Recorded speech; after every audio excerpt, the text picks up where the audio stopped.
بچه آماده این؟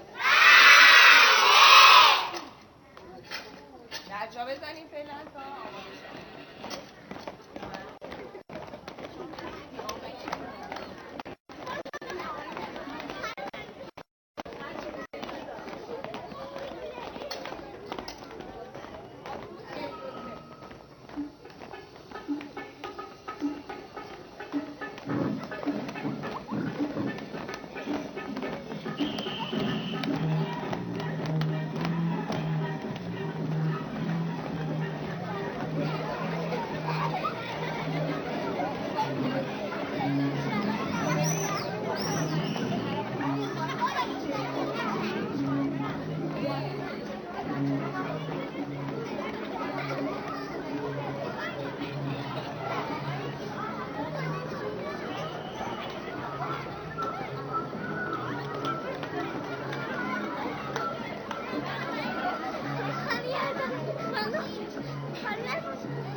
Elle a écrit un livre sur les horreurs vécues auprès d'un mari intégriste musulman en Algérie.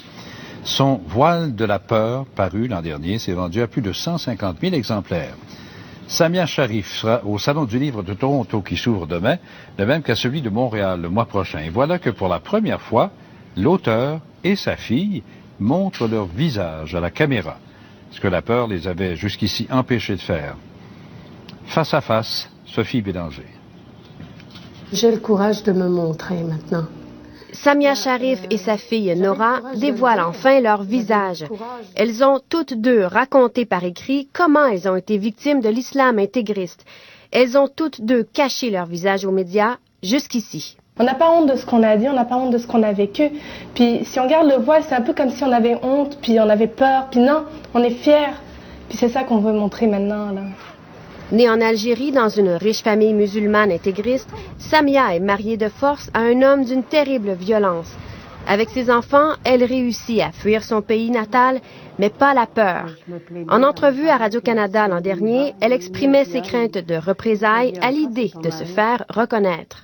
On m'a tellement fait peur, on m'a tellement dit des horreurs durant toute ma vie que si on t'attrape, on t'égorge, si on t'attrape, on te coupera la tête, si on t'attrape... Montrer aujourd'hui leur visage aux médias n'élimine pas complètement la peur, mais c'est devenu nécessaire pour ces deux auteurs. Je me dévoile, j'ai plus peur, mais je veux affronter. Je veux aller de l'avant. Jusqu'à quand je vais me cacher derrière le voile? Jusqu'à quand je vais dire ce que je pense tout en étant caché? Ben non, je veux les affronter, je veux leur dire, je suis pas là pour dire du mal des autres, je suis pas là pour critiquer personne, je suis là pour dénoncer ce qu'on a subi et ce que subissent beaucoup de femmes. Si elle dénonce toujours aussi férocement la situation de certaines femmes musulmanes, elles tiennent à défendre leur religion devant la montée de l'intolérance. Ce qui me fait peur, c'est que aujourd'hui l'islam commence à prendre la réputation d'une religion de terreur. Et ça me fait peur et j'aime pas ça. Parce que l'islam, c'est le contraire. L'islam, ça veut dire paix. En dévoilant son identité, Samia Sharif veut se libérer complètement et elle souhaite le même affranchissement aux femmes de tous les pays où sévit un islam intégriste. C'est d'ailleurs le sujet de son prochain livre. Sophie Bélanger, Radio-Canada, Montréal.